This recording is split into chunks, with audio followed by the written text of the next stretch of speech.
وعلى آله وصحبه أجمعين.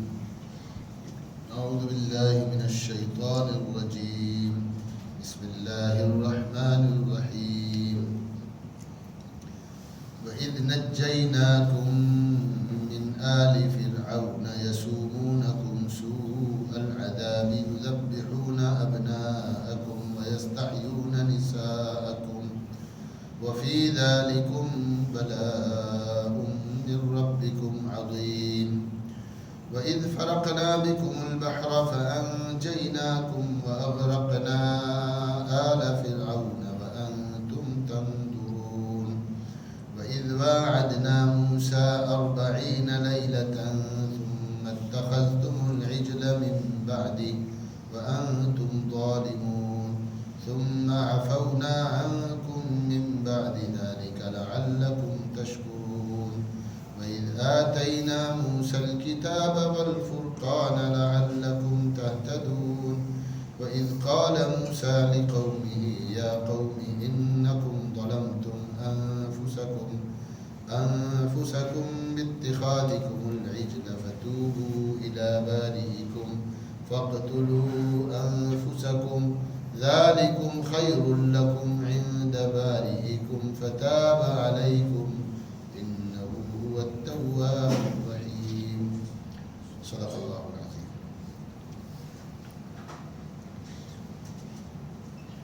پچھلا رکوع جس میں حضرت آدم علیہ السلام کی تخلیق اور آپ کے جنت بھیجے جانے اور جنت سے دنیا میں بھیجے جانے کا ذکر تھا. یہ چھٹا رکوع ہے. 5 رکوع پورے ہو کر یہ چھٹا رکوع ہے. سورہ بقرہ میں بنی اسرائیل کے بعض احوال بیان کیے گئے ہیں. تو یہ چھٹا رکوع، پھر اس کے بعد 7واں رکوع، پھر اس کے بعد 8واں رکوع اور 9واں رکوع. تقریباً 4 رکوع مسلسل اللہ تعالیٰ نے جو ہے بنی اسرائیل جو ہے، یوں تو لفظ بنی اسرائیل کے معنی ہیں اسرائیل کی اولاد، اور اسرائیل کے معنی ہیں عبداللہ. یہ عبرانی زبان کا نام ہے. قرآن میں جگہ جگہ آتا ہے یا بنی اسرائیل یا بنی اسرائیل. تو اسرائیل جو ہے یہ عبرانی زبان کا نام ہے، اس کے معنی عبداللہ کے ہیں. تو اولاد عبداللہ ہوئی. اور بنی اسرائیل جو ہے وہ حقیقت میں حضرت یعقوب علیہ السلام کا دوسرا نام ہے. حضرت یعقوب علیہ السلام جو کہ صاحبزادے ہیں حضرت اسحاق علیہ السلام کے، اور اسحاق علیہ السلام صاحبزادے ہیں حضرت ابراہیم علیہ السلام کے. حضرت ابراہیم علیہ السلام کے 2 بیٹے، 2 صاحبزادے، حضرت اسحاق، حضرت اسماعیل، اور حضرت اسحاق کے بیٹے حضرت یعقوب علیہ السلام. تو یہ جو حضرت یعقوب علیہ السلام ہیں ان کے 11 بیٹے ہیں، اور ان سے جو نبوت چلی اس میں یہودی آئے. ان سے جو نبوت چلی اور سلسلہ چلا تو یوں بنی اسرائیل سب کہلاتے ہیں. کرسچن اور نصارہ جو ہے یہ بھی بنی اسرائیل کے نام میں شامل ہے، اور یہودی بھی بنی اسرائیل کے نام میں شامل ہے. تو کہیں کہیں اللہ تعالیٰ نے بنی اسرائیل کا لفظ استعمال کیا ہے، اور کہیں کہیں دونوں کو الگ الگ بھی نام ان کے اپنے ناموں سے استعمال کیا ہے. اور ایک لفظ اور قرآن استعمال کرتا ہے اہل کتاب. اہل کتاب کا مطلب بھی یہی دونوں قومیں ہیں. اب یہاں جو ذکر شروع ہو رہا ہے وہ ذکر شروع ہو رہا ہے بنی اسرائیل کے نام سے، لیکن یہودیوں کا تذکرہ ہو رہا ہے. اس لیے کہ حضرت یعقوب علیہ السلام کے بعد جو نسل آئی نبیوں کی اور نبیوں کے بعد اس قوم کی، وہ یہودی تھے. پھر حضرت موسیٰ علیہ السلام سے تعلق رکھنے والے جتنے نبی آنے تھے وہ گزر گئے، اور ان کے گزرنے کے بعد جب عیسیٰ علیہ السلام یہودیوں ہی میں بھیجے گئے، حضرت عیسیٰ علیہ السلام کو یہودیوں ہی میں نبی بنا کر بھیجا گیا. پھر حضرت عیسیٰ علیہ السلام کے آنے کے بعد جنہوں نے عیسیٰ علیہ السلام کو مان لیا یہودیوں میں سے وہ عیسائی ہو گئے، اور جنہوں نے نہیں مانا وہ یہودی کے یہودی رہ گئے. یہ ہے ایک طرح سے اس کی تقسیم. تو اللہ تعالیٰ فرماتے ہیں اوپر سے ایک اور آیت اوپر سے اگر پڑھیں، اے بنی اسرائیل، یا بنی اسرائیل اذکروا نعمتی التی انعمت علیکم. ان کے واقعات بڑے تفصیلی ہیں، طویل ہیں، لیکن کچھ بنیادی باتیں جو ہے میں پڑھنا چاہوں گا، اور کچھ بنیادی باتوں کو اختصار کے ساتھ انشاءاللہ ہم 1-2 دن میں مکمل کریں گے. اے بنی اسرائیل، یاد کرو اب میری ان نعمتوں کو جو میں نے تمہیں عطا کی، اور میں نے تم کو سارے جہاں کے لوگوں پر فضیلت دی. تم کو میں نے اس زمانے کے جتنے لوگ تھے، اس زمانے کے جتنے جو دنیا تھی، اس ساری دنیا میں نے تم کو برتر اور اعلیٰ بنایا، فوقیت دی. اور ڈرو اس دن سے کہ جس دن میں کوئی جان کسی جان کے کام نہیں آئے گی، کوئی انسان کسی انسان کے کام نہیں آئے گا، اور نہیں قبول کی جائے گی کوئی سفارش، اور نہ لیا جائے گا کوئی معاوضہ، اور کسی بھی قسم کی مدد نہیں کی جائے گی. یہ اللہ تعالیٰ بنی اسرائیل سے فرما رہے ہیں. یعنی تم آخرت سے ڈرو، مرنے کے بعد جو زندگی آنے والی ہے اس کی تیاری کرو، اور وہ دن آنے والا ہے جس میں نہ سفارش چلے گی، نہ مال چلے گا، نہ معاوضہ چلے گا، اور نہ ہی کسی قسم کا کوئی لین دین ہوگا. تو وہ دن آنے والا ہے. اور میں نے تمہیں نوازا ہے، میں نے تمہیں نعمتیں دی ہیں. اللہ تعالیٰ جب قوموں کو متنبہ کرتے ہیں، جب اللہ تعالیٰ نے قوموں کو کیا کہتے ہیں وارن کیا، جب قوموں کو چیتایا اور ان کو تنبیہ کی، تب اللہ تعالیٰ کی سنت یہ ہے کہ اللہ نے نعمتیں یاد دلوائی. کیا یاد دلائی؟ اپنے احسانات یاد دلائے. میں نے تم پر احسان کیا ہے، میں نے تمہیں یہ نعمتیں دی ہیں، ہے نا. تم اللہ مجھ سے ڈرو، اپنی آخرت کا استحضار کرو. تو چونکہ اللہ عطا فرمانے والے ہیں، اس لیے اللہ تعالیٰ اپنے بندوں کو شکر گزاری کی دعوت دیتے ہیں کہ میں نے تمہیں اتنی ساری نعمتیں دی ہیں اور تم ناشکری کر رہے ہو. تم جو ہے ناشکری کر رہے ہو. اللہ کا حکم توڑنا ساری نعمتوں کے باوجود، اس کا مطلب ناشکری ہے، کہ اللہ کی نعمتوں کی ناشکری ہے. پھر اس کے بعد ان نعمتوں کا ذکر کر رہے ہیں اللہ تعالیٰ. اس وقت کو یاد کرو جب ہم نے تمہیں نجات دی آل فرعون سے. میں نے ذکر کیا تھا آپ کے سامنے کہ یہ قوم مصر میں اور آج کے ایجپٹ میں کس حال میں تھی. انتہائی بدحالی کا شکار تھی، کمزور تھے، اور کچھ بھی آواز نہیں تھی ان کا کوئی بول نہیں تھا، ان کی کوئی وائس نہیں تھی، اور وہاں پر ان کی کوئی سیاست نہیں تھی، کچھ نہیں تھا. کیا حال تھا؟ اس وقت کو یاد کرو جب تم کو میں نے بچایا آل فرعون سے. یعنی آل فرعون جو ہے وہ وہاں کے بادشاہ تھے. آل فرعون وہاں کے اس ملک کے بادشاہ تھے، اور یہ اس ملک کی انتہائی کچلی ہوئی رعیت تھی. ایسی رعیت تھی جس کو انتہائی دبا کے رکھا گیا تھا. کیا تھا ان کا حال؟ سنو. یسومونکم سوء العذاب، تمہیں سخت تکلیف دیتے تھے. وہ آل فرعون کیا کرتے تھے؟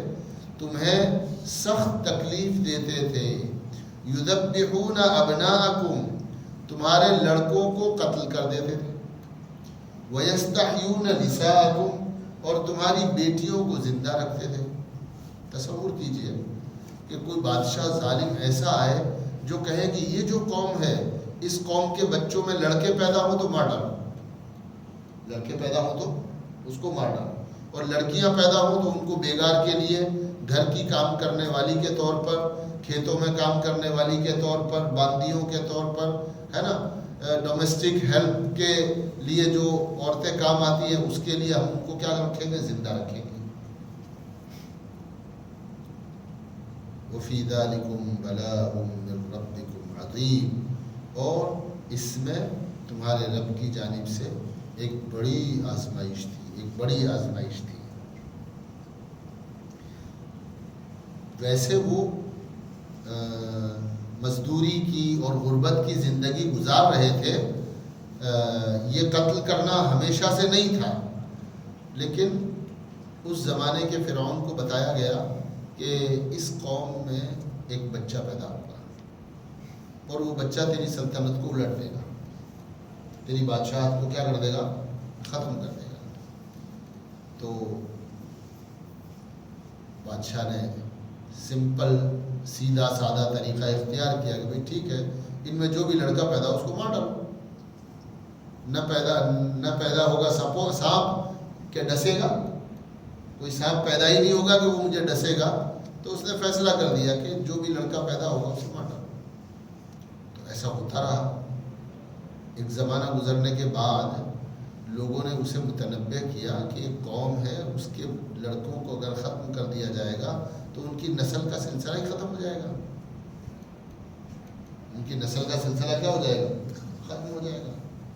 تو پھر اس کو جیسا مشورہ دیا گیا تو اس نے کیا کیا کہ 1 سال پیدا ہونے والے بچوں کو زندہ رکھتا تھا، 1 سال پیدا ہونے والے لڑکوں کو مار ڈالتا تھا. کہ 1 سال میں، اس 1 سال میں جتنے لڑکے پیدا ہوں گے وہ زندہ رہیں گے، اگلے سال میں جتنے لڑکے پیدا ہوں گے ان کو مار ڈالیں گے. اس ظلم کی حالت میں وہ زندگی گزار رہے تھے.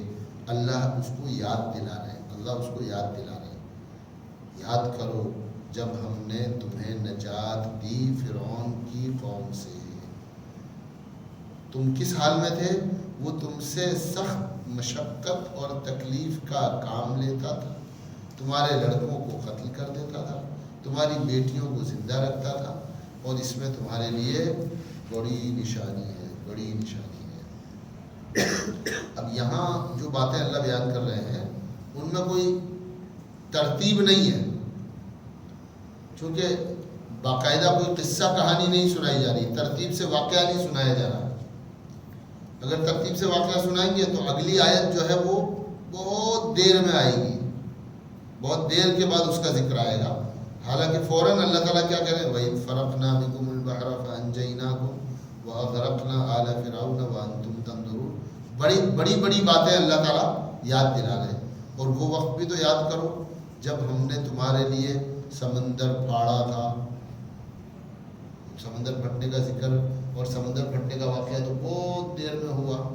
کیا ہوا کہ موسیٰ علیہ السلام پیدا ہوئے، اسی درمیان میں پھر ان کی پرورش کے لیے ان کی ماں فکر مند ہوئی، پھر ان کو جو ہے وہ سمندر میں ڈالا، اور سمندر میں بہتے بچے کو جو ہے بادشاہ کے نوکروں نے اٹھا لیا، پھر وہ لے گئے.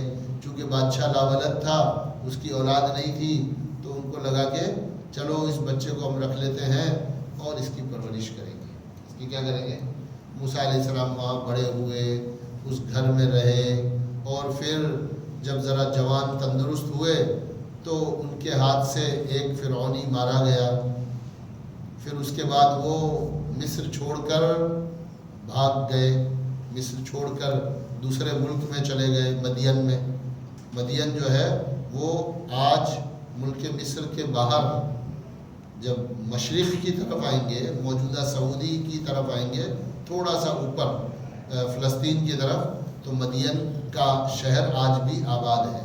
تو وہ اس ملک سے نکل کر مدین آ گئے، اور وہاں 8 سال جو ہے بکریاں چرائی. پھر شادی ہوئی، پھر جب لگا کہ اب جانا چاہیے اپنی فیملی کے پاس اور اپنے ملک میں اپنے بھائیوں کے پاس، پھر واپس آئے.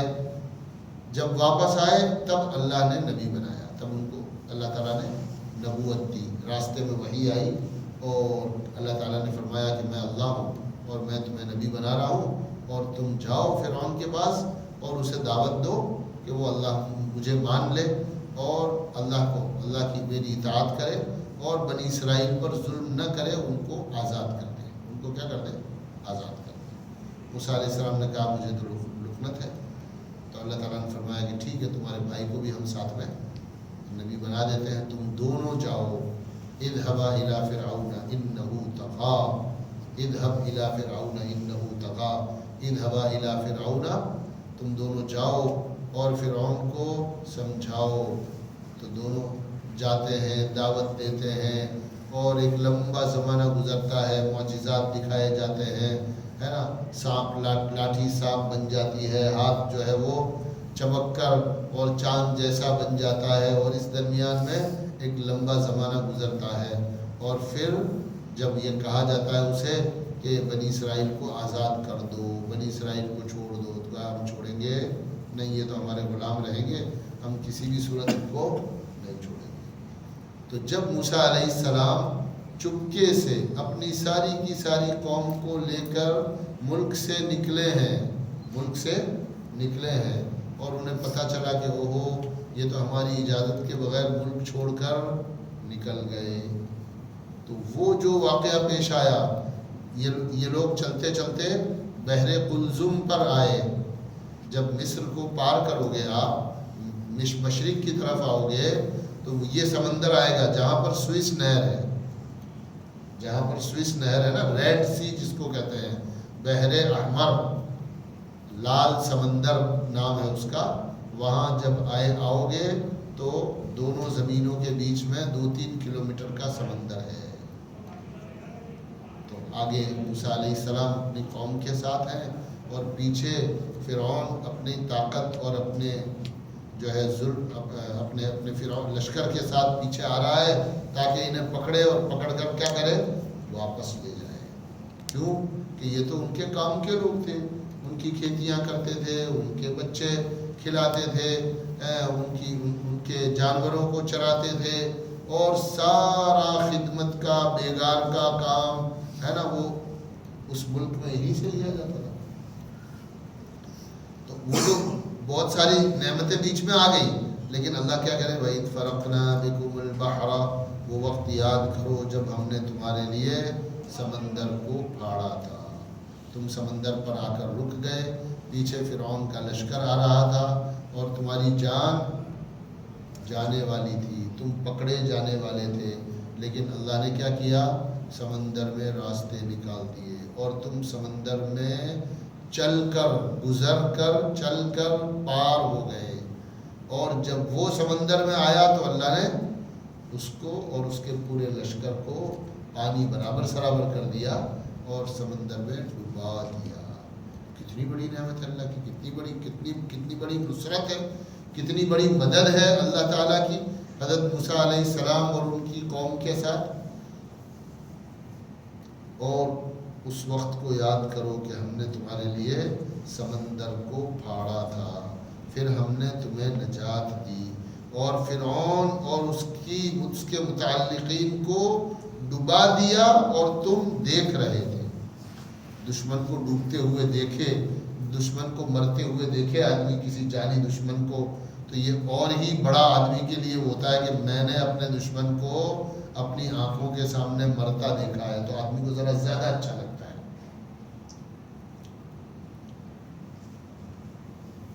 تو اللہ اس کا ذکر فرما رہے ہیں، پھر اللہ اس کا بھی ذکر فرما رہے ہیں، وَإِذْ وَعَدْنَا مُوسَىٰ 40 لَيْلَةً، جب آ گئے وہاں سے اور اس ملک کے باہر آ کر ایک جگہ سیٹل ہو گئے، ایک سیٹلمنٹ تیار کیا گیا اس پوری قوم کے لیے۔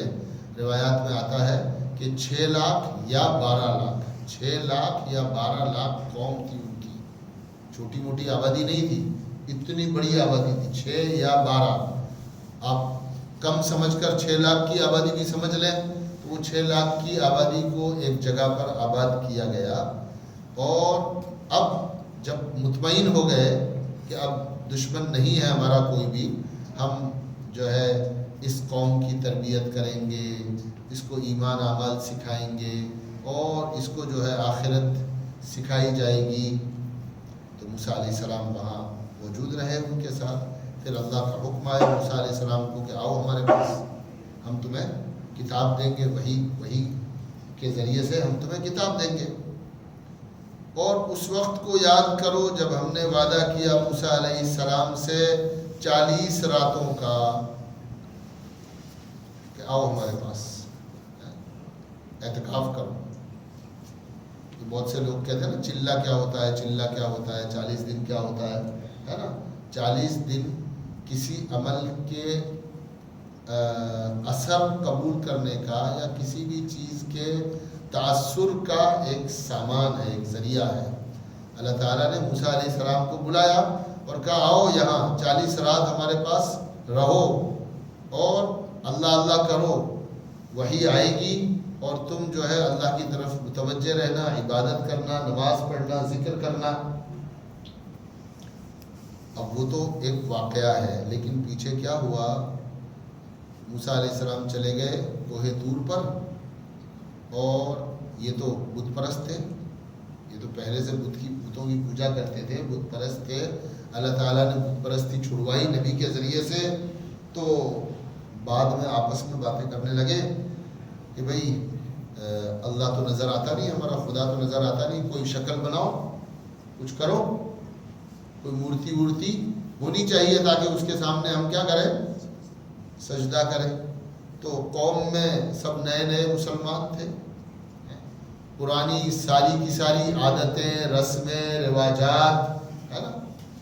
آج ہم اپنے آپ کو دیکھ لیں تو بات سمجھ میں آ جائے گی آسانی سے کہ اللہ والے 400 سال پہلے، 500 سال پہلے، 800 سال پہلے ہندوستان میں آئے، اور ان کی بدولت ہمارے باپ داداؤں نے کلمہ پڑھا اور ایمان میں داخل ہوئے، مسلمان تو ہو گئے، لیکن اس زمانے کے جو رسوم اور رواجات تھے، ہماری شادیاں مسلمان نہیں ہوئی، ہماری موتیں جو ہے وہ مسلمان نہیں ہوئی۔ آج بھی شادی بیاہوں میں غیروں کا اور غیر مسلمانوں کا جو کلچر ہے اور ان کے جو طور طریقے ہیں وہ ہماری زندگیوں میں آج بھی نظر آتے ہیں، آج بھی ہم ان سے جڑے ہوئے ہیں اور وہ چیزیں چھوڑنے کے لیے تیار نہیں ہیں۔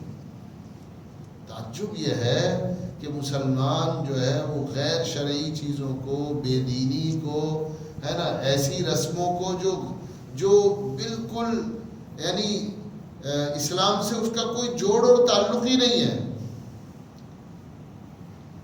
پہلے وہ غیر مسلموں کی رسمیں تھی، پھر وہ غیر مسلموں سے ہم مسلمان تو ہو گئے، لیکن ہم جس قوم میں تھے کہ صاحب ہمارے پٹھانوں میں تو یہی ہوتا ہے، ہماری فلاں قوم میں تو یہی ہوتا ہے، ہماری فلاں قوم میں تو یہی ہوتا ہے۔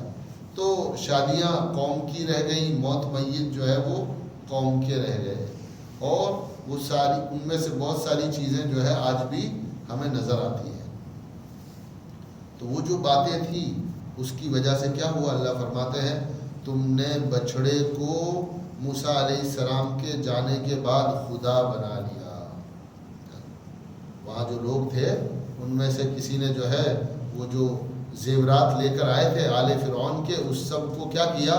جلایا، اور جلا کر اس سے بچھڑا ڈھال لیا، اور اس ڈھلے ہوئے بچھڑے میں کو جو ہے لا کے رکھ دیا۔ اب اسی کے سامنے کیا کرنے لگے لوگ؟ وہیں آ کے نماز پڑھنے لگے۔ وہ رکھا ہوا ہے یہاں، اور وہیں آتے ہیں، وہیں نماز پڑھتے ہیں، وہیں رکوع کرتے ہیں، وہیں سجدہ کرتے ہیں، اور انہیں لگتا ہے کہ ہاں یہ بچھڑا ہی ہمارا کیا ہے؟ اللہ ہے، یہی ہمارا خدا ہے۔ تو ہم نے ایمان دیا، فرعون سے نجات دی، ہے نا، تم کو بہت ساری نعمتیں دی، پھر تم نے شرک کر لیا، پھر تم نے کیا کیا؟ شرک کیا۔ ثم عفونا عنکم من بعد ذلک، اللہ فرماتے پھر ہم نے معاف کر دیا تم کو ہم نے کیا کیا؟ ایسا شرک کرنے کے باوجود ہم نے تمہیں معاف کر دیا، پھر ہم نے معاف کر دیا تمہیں اس کے بعد، تاکہ دوبارہ تمہیں غلطی کا احساس ہو کر پھر سے شکر گزار بن جاؤ، پھر سے کیا ہو جاؤ؟ شکر گزار بن جاؤ۔